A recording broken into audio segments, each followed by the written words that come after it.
Hello, my name is Rama and today we're talking soft skills, their value and how we can use them to broaden our job search. Starting off, we all know the feeling of coming across a vacancy thinking we're perfect for it, only to find out that we did not check all of the boxes. In some cases, there are boxes you can never get around, such as fluency in a language that you do not even speak. What we can do is try and translate some of the requirements into skills that we do in fact possess. So if the vacancy is for the planning department, then we can try and highlight our organizational or communication skills. So how can we utilize our soft skills to broaden our job search? Number one, start by creating a list of the skills that you do possess.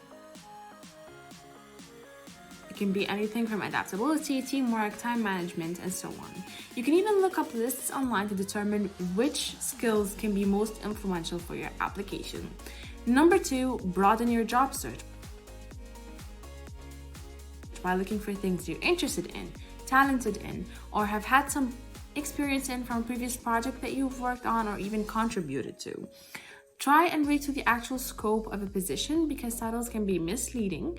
Try and sending an open application to companies where you think your expertise could be of value or where you're interested in working. Number three, try and highlight the skills in your CV and cover letter. And make sure to have a way to back up what you're claiming because and that is a bit tricky in the case of soft skills, but you can always share success stories where your skills had a positive impact on your work. Number four, try talking to a recruiter. Recruiters are trained to look for both hard and soft skills. That way you also have someone who knows you personally and can vouch for you.